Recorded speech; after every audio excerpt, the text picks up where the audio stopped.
Now live. Hi. Yes, we are all live, and I can hear you. I can see you, Lara, and I'm sure our guests can hear us and see us as well. So, second time lucky. Indeed. Yeah. So it's always a privilege to talk to you, Lara, because I've been inspired by you for ages, for years, and I've been following your journey and all that. So it's really great to catch up again. For those joining us live, thank you so much for making time for us and for joining us for this live interview. This is a leadership podcast with inspirational female leaders. It's recorded before a live audience. So if you're watching this later on YouTube or via iTunes, you can subscribe. And you can also go to 4ladies.com and register to join one of our future live sessions. So today I have the privilege of speaking to Lara Morgan, the bigger than life character that is Lara. She's an entrepreneur, she's an investor, she's a philanthropist, she's a sales expert and a strategist. But she's also a mom and a wife, and I like to add that into the mix because I know for some people that matters a lot. That's a miracle. It is for all of us. So Lara, thank you so much and welcome to this session. Thank you for inviting me. I laugh because business is tough and actually it is difficult to do the juggle, but the truth is you have to come to terms with there is no such thing as balance. So perhaps that engages some of the people who are wondering how tough it is and how lonely it is, and actually how important it is to sort of accept that there's give and take. Yes, there's always give and take. So last time we had this call, there was a lady who wanted to know how you juggled it all. How do you run? Is it 4 businesses? How many businesses are you running at the minute? So no, I invest in 6 companies, and 6, yes. I certainly don't run them all, although I interfere in all of them on a regular basis. And apparently that's meant to be by the title of something ridiculous called chairman, which I have never been. So the answer to your question is I employ amazing people who I learn to trust. I'm still learning how different everybody is.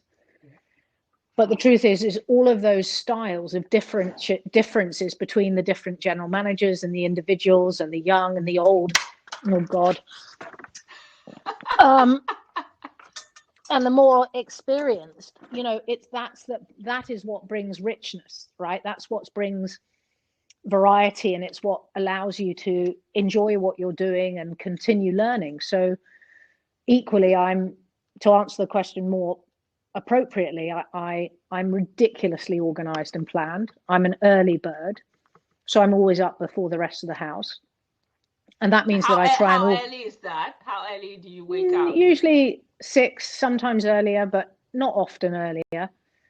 Earlier happens when I really have a big piece of work that takes a lot of concentrated time, and I know that my brain is best in the morning, so I try and get that one thing done. It's called Eat That Frog. There's a book. Yeah.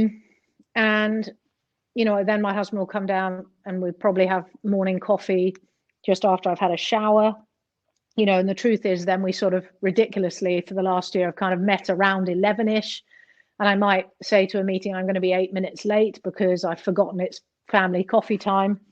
So I kind of juggle, and my team know this, right? So yes. I equally am flexible with them and I expect the same respect.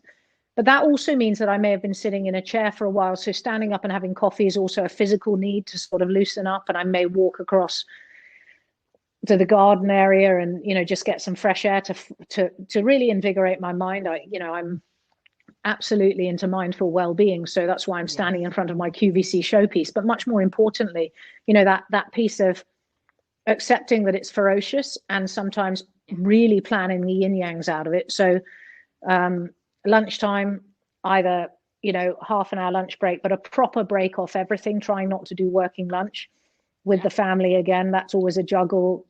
Today actually at 12 o'clock we're doing family stretching because we all did some quite serious exercise in the garden at the weekend. But actually, there's a proper break at lunchtime, and in an old-fashioned way, my calls probably start going again at 2 o'clock. The Zoom nightmare seems to always be at 2 and it goes on and on. But truthfully, I've been juggling by doing calls on my phone whilst walking the dogs in the afternoon. They now come and talk to me and tell me that it's 3:30 and they will hassle me. But you know, sometimes I'll join family tea. Tea is tradition in this house, but it can happen as late as 5. And I tend to stop work. I kind of know that my brain needs a real break around 6:30. So I go and do something physical, usually literally put down the pen and go for a run, or do some cycling. There's a multiple things, and I love my physical exercise. It could literally be just stretching or yoga with one of my daughters. And then supper time, if I'm really lucky, one of the girls will cook supper, and so I can relax. And after supper, about 8:30, I often clear emails for an hour and a half, because it's the only way I can keep up, which is a bit insane. Yes. I don't watch much TV at all. And the answer to you is I kind of religiously try and have one down day where I don't even look at my phone every weekend. I've been absolutely rubbish at that for nearly a year, but it's just getting back into sync. Yeah. And, you know, I use every minute of the day. Brilliant. So I love how you touched on family time in the morning, tea, coffee with the husband, family time in the afternoon and in the evening. And that sounds really intentional. So as a working mom myself, I know that when I don't pay attention to that, it tends to slip. Have you always been like that? Or was there a point where you decided that actually I have to make time for these things because they're just as important? No, I'm better at it now, but it's also, you know, I don't go to work anymore in the same way. Like I'm not going to an office. So it's got a lot easier, and COVID has some upsides, but you know, we didn't have a head office. It's just, I had this ridiculous habit of always going up to London on a Monday evening after supper and staying 3 nights. And I don't do that anymore, but I still, sometimes I also kind of plan a time in my diary where I've got a load of calls to do from the car, and that I'm driving somewhere to a face-to-face, which I did for the first time actually with my digital team last week in Brighton. And by the time I get there, I've done all my calls. I'm exhilarated. The deck's pretty clear. I stayed in a crappy hotel, but actually worked my arse off. Didn't have to obey any of my family rules. And then in the morning, I went for a run along Brighton Beach, which was fantastic. Treated myself by walking to, you know, I always Google best coffee nearby. And I was speaking to my team on the way to the coffee shop and on the way back. And then I worked and got kicked out of the hotel at you know, changeover time. Yeah. So it is meticulously planned, and it's almost military precision by the minute, but actually that allows me to be super efficient. And I'm disciplined about putting where my keys live, my phone lives, by charging my kit so I never run out of charge. I can't afford to run out of charge, right? It just destroys the momentum. And equally, I also personally can't afford to run out of charge. So I look after myself, and I light a candle in the afternoon to give myself a bit of a boost and a change of atmosphere. Lots of things I do. Brilliant. So it sounds like you've got things really figured out, and I'm quite intrigued that yes, you do, Lara.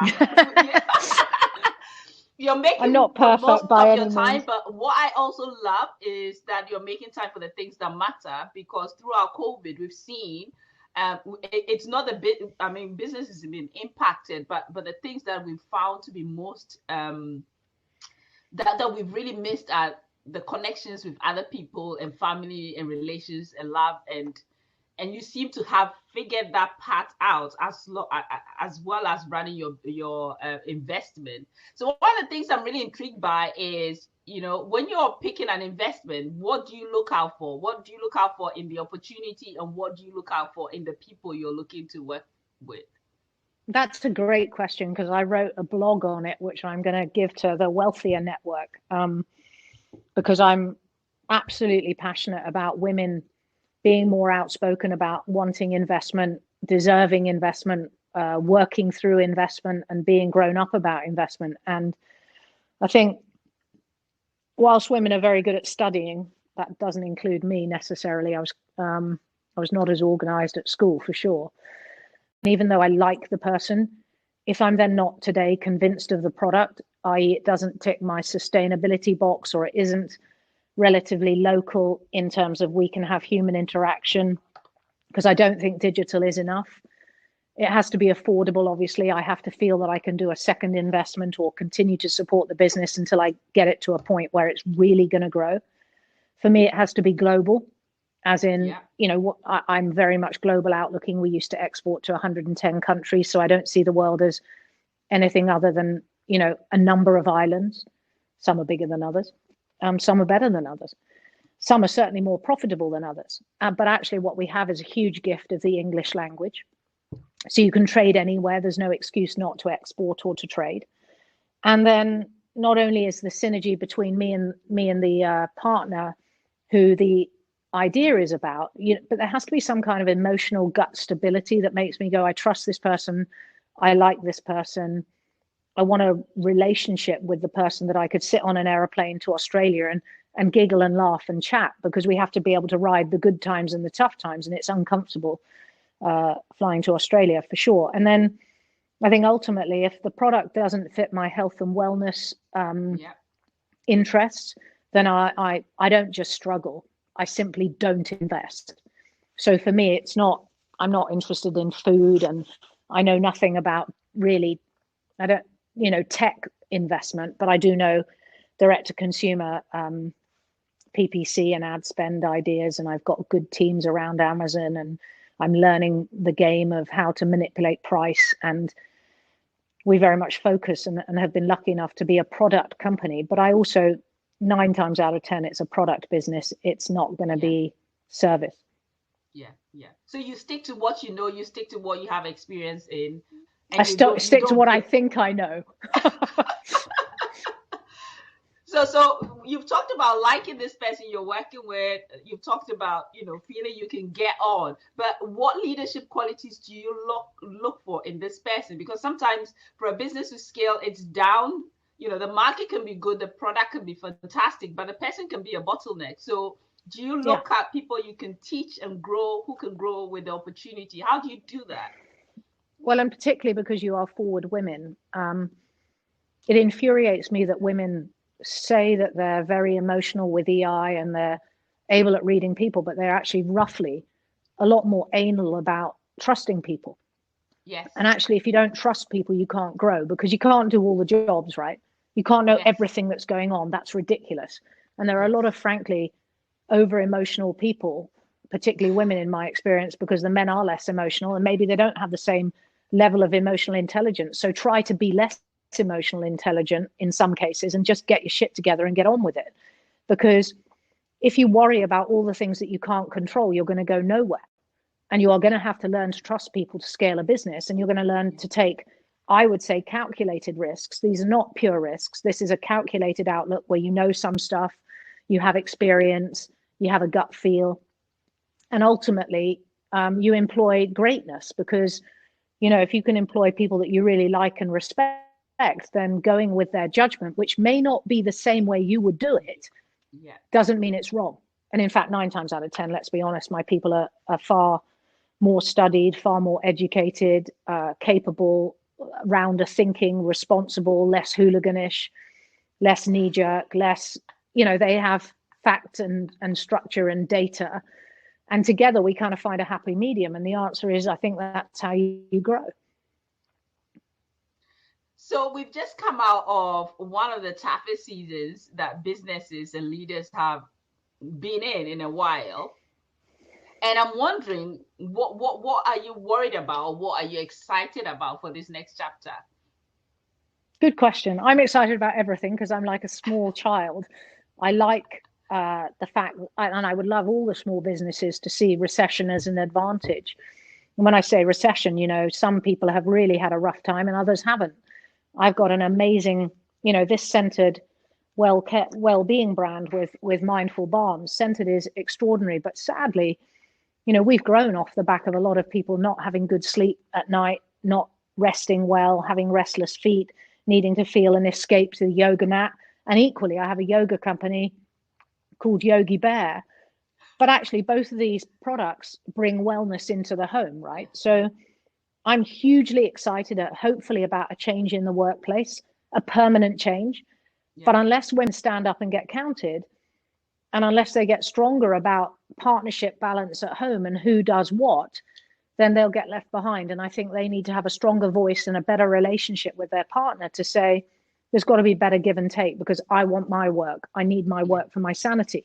I mean, in fact, in my case, my husband absolutely knows that he needs me to run to get rid of frustration or to do some sweating. And he sure as hell needs me to work, or else I'm a miserable bitch from hell. So I think I'm also excited about travel. I think there's going to be a huge rebound of wellness travel, just get away. And I hope that comes sooner rather than later, but I understand it could be restricted.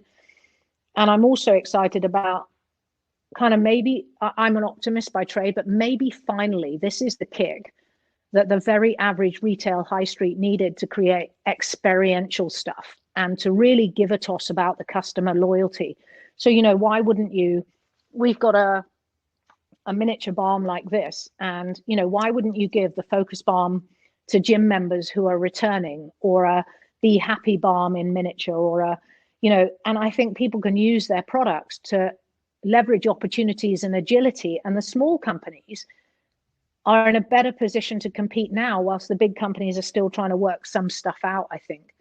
Albeit, be aware, some of the big companies have also had huge gains because they've worked out that people can work from home and they can reduce their overheads and they can get more efficient, and actually their people are probably happier too. So, you know, it's a competitive world. Don't be afraid, aim high, be bold, and you might surprise yourself.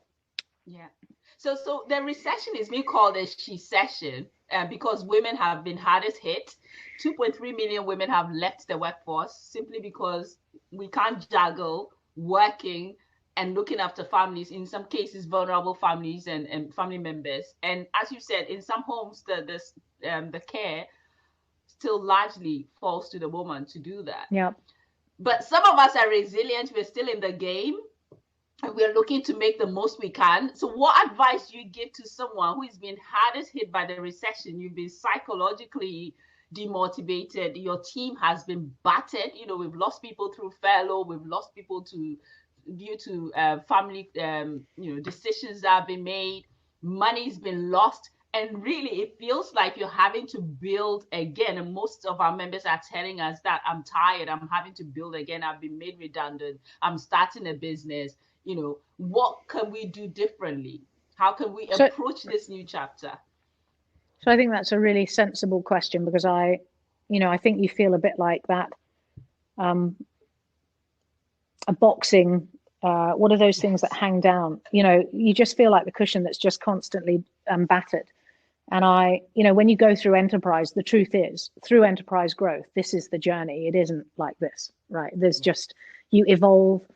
The plan is never the plan that stays, but write the plan. So first stage is write the plan, but also write it, I would say, with almost pen and paper, outline like an essay plan, what we call in the Dale Carnegie language, which is the most wonderful book, How to Win Friends and Influence People. Write what it should be, right? So you write what you should be, what you'd like it to be, the life you want to lead.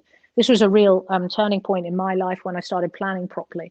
But also be brutally honest about following your passions. I met a lady this weekend who's recovering from breast cancer. Her name's Helen Addis, and she's invented a website called the C List because she sees the need to solve a problem, which is putting products online for people who have recently been diagnosed with a cancer.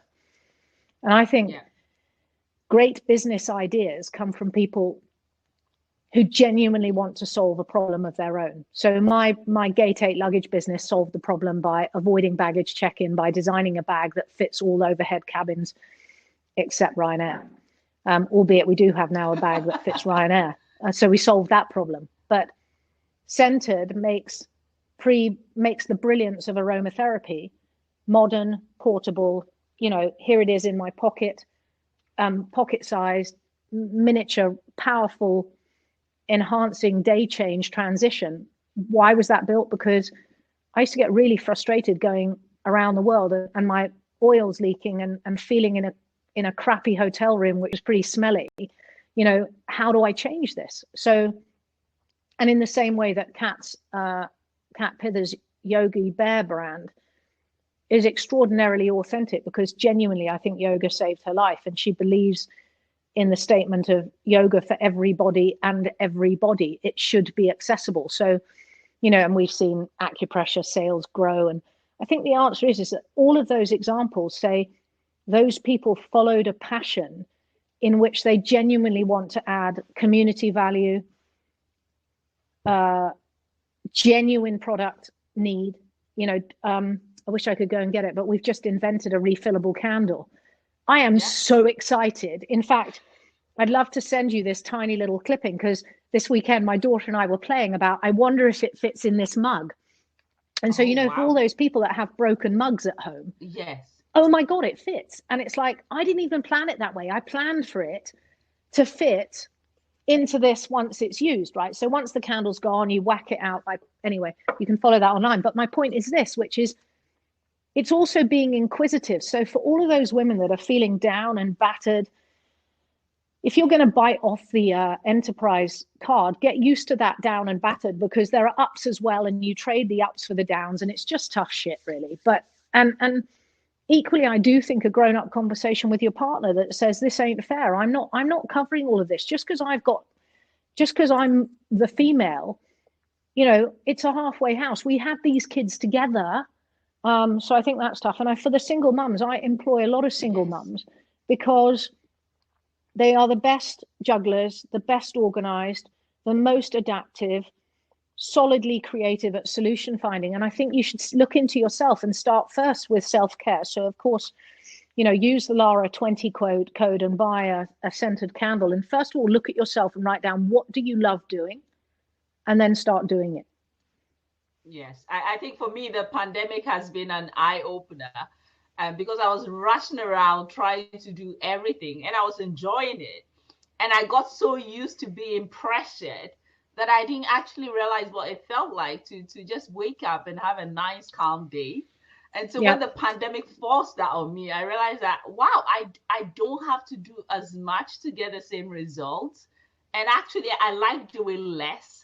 And so it's been a real revelation. And I'm somebody who is very passionate about well-being and oils. And like you, I'm very frustrated about buying these expensive candles and then having at least a quarter of it stuck in the container because you can't burn it off. And I've actually bought an oil burner, and I'm using that to finish off all the hundreds of containers that I have at home, because you buy my refillable candles to stick in those containers. Exactly. Boxes sell like crazy, and people take sandwiches to work or salads to work, and they get more healthy. And I clearly hope that they, you know, use a good habit system to look after their wellness, and maybe walk a bit further, and that they take a bit of time out for themselves by taking the long way to work, in terms of walking through a park or whatever it is that makes them go, you know, I was walking when I was at home during the lunch break. Why can't I do that? You know, why do I have to be constantly at my desk where actually your performance is deteriorating? So I think we need to hang on to those habits and have positive energy that's truly uplifting. And, you know, share the challenge with others, because I watched a program the other day with Ross Kemp's son, Roman Kemp, and he was saying, you know, if you say to somebody, how are you? They don't tend to answer you honestly about their mental well-being the first time. But if you say, no, how are you really? As a second time, like, have you had a break? Do you want to have a break? Or, you know, I think we need to be more grounded and challenging around how we take our own optimism when we share it with others, which is also, by the way, why we're about to launch a campaign with Copperfield, because I think not only sustainability, but I think impact investing is going to come to the fore. Yes. And but sadly, a lot of us or women don't feel you can have both. There's the narrative that you're either having one or the other. And you can grow or scale a massive business and still have the family like you've done, and still have the marriage, a happy, fulfilling marriage, and still have a healthy body. So what do you have to say to people who are still trying to find a way to make it work for them? So I was brought up, my mum's a bit of a health freak, so that's a hell of an advantage in life, right? And there are two books that particularly she banged on about, not least she was loved homeopathy and loved aromatherapy. But she banged on about a book by Francis Cairncross, which was called Costing the Earth, which was all about sustainability and using the right fabrics, which is, again, most recently we've cracked the refill of Scented, which I am absolutely tickled by. And my mum's quite pleased. But also another book, which was You Are What You Eat. And I'm fed up with, people that give excuses about, I'm overweight, and you're overweight because you eat too much and you don't exercise enough. And the main part of that, by the way, is 80% of a weight problem is what you put in your mouth most of the time. And, I think you have to grow self-discipline, but if you can't grow self-discipline, then take yourself out of the situation. Literally, don't buy the stuff, right, that you've been buying. Change your diet, grow up, join an organization that can help you. We're working with WW, which used to be known as Weight Watchers, because there is a lifestyle change that people need to make. Says Lara, chucking her headphone on the ground. But I think people make quite a lot of excuses unnecessarily. And, you can tell me all you like about, I know it's tough. Of course it's bloody tough. I've worked really hard. I used to get up at 4:45 in the morning and drive to London to build my first business. And I worked more hours than most people can operate soundly. I certainly wasn't operating to the best of my abilities, but I was breastfeeding and selling and working out what to serve for supper. And then could I fit in the bit of work that I needed to get back to the customer? And should I say yes? No, actually, I should say no more often so that I at least had time to breathe. And yes, the reason Scented exists is because I suffered from stress, but I don't suffer from stress anymore because I've changed those habits. And you have to take each part one by one, show yourself some improvement, and then reward yourself. And that's just being a grown-up. We used to reward ourselves at school, or teachers would reward you for good work. So create your own point scoring system that then perhaps contributes to a goal, whatever it might be. Do you sofa? Do you want to get your legs waxed? Genuinely, I used to reward myself with getting my legs waxed, but actually that's very practical because you can actually sell whilst you're getting your legs waxed. And my point there is, it depends how much you want it, right? You don't make 20 million quid without making some sacrifices. And, as I sit here, I look at the very privileged life I lead where I have choices. But my motivating word was choice. I wanted to choose to send my children to the best schools.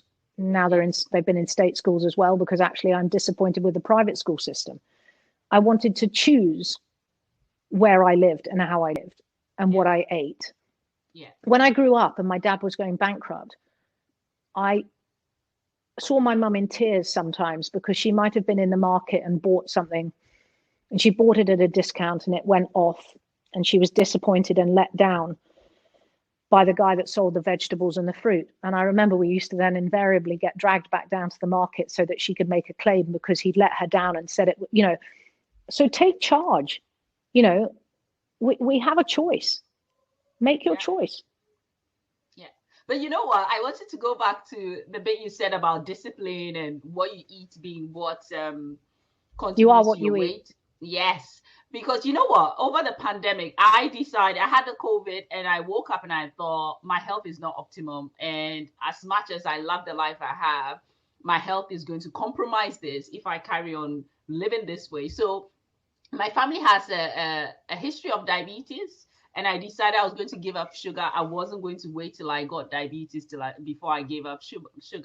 And Lara, I can tell you that the single act of giving up sugar has removed a lot of addictive behaviors from my life. And you will realize that sometimes the things that we eat, we think we are in control and we're making the right choices, but it's all a chemical imbalance. And I came to the realization over the past year. So I feel totally amazing. People tell me, wow, you look different. But that was from giving up sugar. So if you're listening to this and you're thinking, I don't have the discipline, I can tell you, you don't have the discipline because there's an imbalance, and you have to go down to the nutrition of what you're feeding your body, because there's something that is creating that imbalance that makes you crave certain foods at certain times of the day. So I just wanted to throw that in there in case somebody was listening Totally thinking, yeah, agree. I don't have the discipline, so I couldn't do it. You can do it with the right nutrition. Yeah, and I fully, and the truth is, everybody struggles to make change, and changing a habit, you can use scent and you can use different artillery. So if you know you're about to have a dip, inverted commas, in the afternoon, like I used to, and I would frankly reach for a Coke or, some sweetie rubbish, eat carrot sticks. They're there. There's no longer an excuse. They're in the petrol stations, they're everywhere. So you can eat better and you can create alternative substitutes. Again, it comes down to organization and how much do you want it? Is the mind over matter? And that's not to be taken lightly because we're tired. I mean, I ran yesterday and I did a really terrible run. It was 7 degrees, it was windy. And I looked back at my couple of days before and I had quite a nice few days and I've probably eaten too many hot cross buns. I'm not perfect, but I also know that I'm gluten intolerant and it's rubbish eating wheat. So, get your bloods tested. And we're not here to lecture people on their health. But, I know. but it matters. It matters. I think sometimes we separate work from life, but actually the life, your private life, your nutrition, your health, your mindfulness, your family relationships, they will determine the results that you have in business. And I'm a strong believer, I'm a big believer in that, because I think when you don't have that figured out, that's when you have people becoming really wealthy, but they are not happy, or, they have mental health challenges and they want to, go end it all because they are not happy. So there is always a connection. And I guess part of what we try and do with this podcast is to let people know that Lara is not a magician. She's not a super powered woman. She's just a regular woman who is in touch with what she needs, and she makes some pretty great choices every single day. And you don't give yourself any slack. But I also think targets, incremental targets and incremental rewards. Like I said earlier, I'm 53 and I want to live till 127. Wow, so I have a target. 53. But I mean, I genuinely do. I have a target, and I also break the rules, right? You can see that I've caught the sun at the weekend because I was outside working in the garden and it was hot, and I found a really nice nook and I actually fell asleep in the sun. It was great. And I was rewarding myself with a very chill day where I wasn't going to be on my computer at all. We make choices every single moment of the day. And business is about good choices, but more importantly, it's about progress. So the other thing is that when you are struggling, write it down and give yourself options. There's the scoring system of out of 10, and it applies to everything. So if you've got 2 choices and you're forced to score them, and you go, what do I really believe about A and B? Is A going to deliver an 8 out of 10 chance, or is it going to deliver a 7 out of 10 chance like B? And how do I then delve into, well, how do I feel about that? And do I then rebalance and go, well, actually, to get B done, it's much easier because I know so-and-so and this and this, and that raises the B to a 8.5. Well, that's a considered decision, which is what I would call calculated risk. And I think, again, too often women don't use basic mathematical tools because they yes, it's good to have a gut feeling. I live with my gut, but I also do the numbers, and the numbers create the logic that creates the direction that then creates progress and solutions, and an acceptance that I will have to have resilience because I stuff it up a lot, but at least I'm learning, right? That matters. So Lara, I know you got into business very young. You started your first business and sold it. And I also know that most founders tend to, exit the business at a point because the business outgrows their leadership skills. So how have you developed your skills, your leadership skills over the period of running your business to the point you sold it? And how has that changed now that you're an investor? So I'm always learning. I hope I never stop learning. When I was CEO, as in Chief Executive Officer, big title, completely irrelevant to me. the truth is that I arrived first in the building and started building the company as a one-man band. So I was, by definition, chief bottle washer, bin cleaner, EA, PA, kitchen sink, operations, designer. I did it all, right? And then what I realized that if I employed really talented people in accounts and operational marketing, etc., I could get back to doing what I was really good at, which was selling. And I would suggest that I then spent a disproportionate amount of time earning the right to be CEO and the leader. And I did that by reading books in W.H. Smith's business section, and by reading and going on courses. I would go to anything, and now it's so easy. It's served in your sitting room. So it's a constant learning journey. And also, I think now today, in terms of investment, I'm learning again, but I'm reading again, and I'm going on courses, and I'm listening and networking and meeting others. But I'm certainly not just meeting women. And I want to make that point, which is business is a mixed world. And if you want to play in it and be successful with it, then you've got to be in the mixed world.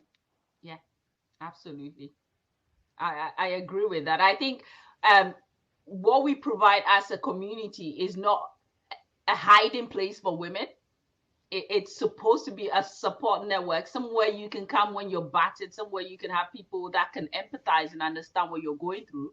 But it's certainly no replacement for going out there and making the decisions that need to be made, and building teams, diverse teams, and engage with the right people. So it's not supposed to be that at all. I have another question around leading remotely, and we've all been thrown into the situation where we have to lead our teams remotely. Do you have any top tips around that? Yeah, I mean, I've been leading remotely out of my laptop since 1991. And that's because, in effect, my main role was really selling. So being in the office wasn't cost effective in the days when we did have an office at Pacific, and that I sold 12 years ago. And since then, we've met at my flat and in coffee shops and in reception areas and in cars. That sounds a bit odd, doesn't it? The remote leadership piece is a challenge. I mean, there is no question it's even more of a challenge. We're about to employ 6 people for Kickstarter. That's going to be a weird experience, but we've employed people during shutdown. And actually, by, I think, going the extra mile as a team and being culturally adept, you can do anything if you choose to. You need to have an amazing induction program.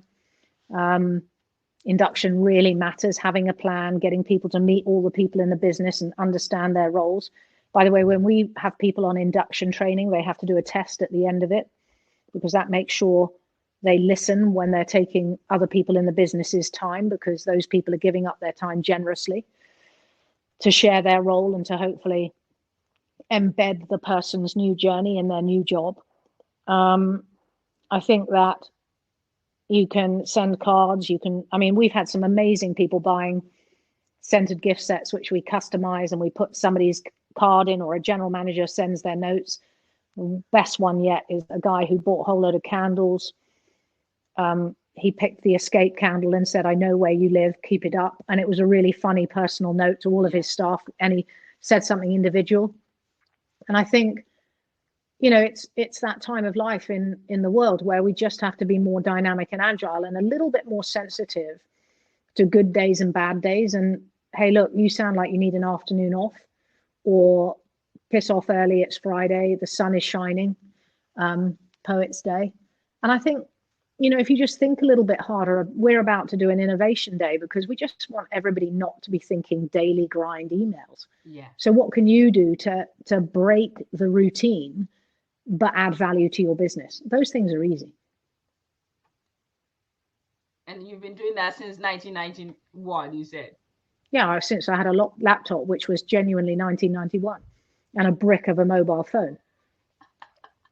Fantastic. So, Lara, we need to talk about sales, because I know that's your passion. That's what you do. You can sell ice to people in the Northern Hemisphere. Yes, Eskimos. So, tell us, what are your top tips on sales?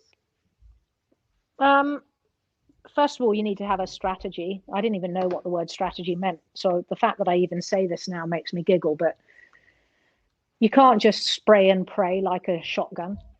You've got to be really clearly targeted about who are the partners, but you've also got to be a realist about what your stage and age is in your business, and the steps are about reaching higher, but also being ambitious. You know, if you want to partner a major bank, it's probably not going to happen day one, week one, but who knows? You know, create credibility. You may have come from a different industry, but you know, that agility might suit you well and that bank well. Then you've got to have a pitch that absolutely centers on the what is your unique selling point, the point of difference that makes you better or different or more outstanding or greater value or more original, or what is that USP? So, you know, back to centered, it's the only portable pre-printed mindful well-being balm, and the idea that you can you know, present your brand in an elevator pitch, they call it, where you really nail the message. And then today, more than ever, you know, you can quite often reach more senior people because they're more accessible through LinkedIn and other technology. So you've got to stay up to date with technology. Qualifying your lead. There is no point having a conversation to sell to someone unless you've qualified, is there a real need and an interest in what you're offering? And if there isn't, then move on politely. You know, don't try and sell a yoga mat to somebody who's got 6 yoga mats. Doesn't make any sense. So qualify, you know, what's the need? Unless, of course, those 6 mats are slightly old and stale and need replacing, and in which case you should buy them from Yogi Bear. But this is my point, which is you've got to qualify, fact find before you go into the conversation, because you've got to know a bit about your customer and believe that there's an alignment. And then you've got to have a kind of good, better, and best offer. Good, better, and best is the best way of presenting, because you hear what the customer's got to say, and the good is that, and that's your proposition. It isn't showing, you know, the real estate agent, what do they call it in this country? Estate agents. Yes. It's not just showing someone a house and pointing out it's a kitchen, for God's sake. You know, selling is a profession, in which case you need to be infectiously positive about the product you represent and the way you deliver, what makes you good or better, different than the rest, what makes your service outstanding, what gives you the right to be infectiously passionate about why your brand is what your brand is. What's the story? Is there a reason for being? Why is the package the way it is? Why is Centered doing, you know, refillable candles and sustainable refillable balms? Why do we care enough? It's because I used to travel and I've seen the waste and I can't bear it. And I've always been a bit weird about dividing the litter, and I live and die by it. And I have a flipping heating system that's biomass, and I drink my water out of a pond because I can afford to. It's cleaned before, you know, there's a lot of, you know, opportunity to tell real stories about the care in which you put into your product. So that becomes authenticating the reason for being. And then clearly it's about understanding the budget of the customer and the time frame, because, you know, too many salespeople spend too much time trying to sell the product itself without understanding the need. So you've got to find out what that need is, and is it affordable?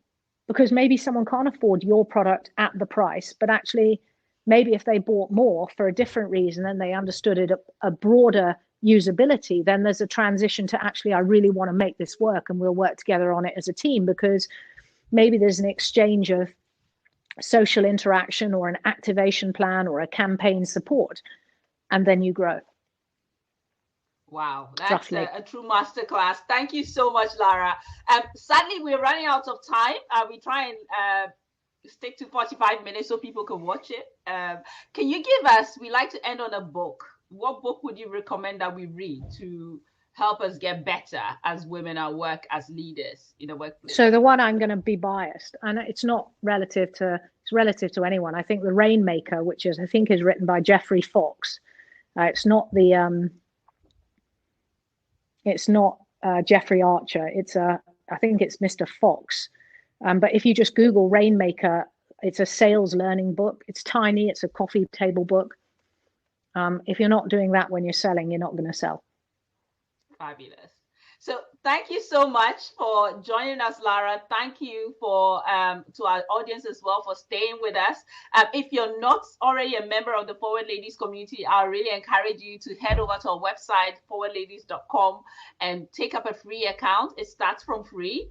And our membership, even our paid membership, is the price of a Netflix subscription or an Amazon Prime. Those things waste your time. You enjoy watching it, but they absolutely add nothing to your bottom line or to your career or to your network. I've just invested in a fabulous new website. We have circles that you can join to connect with women globally. We have circles for female founders and for corporate women.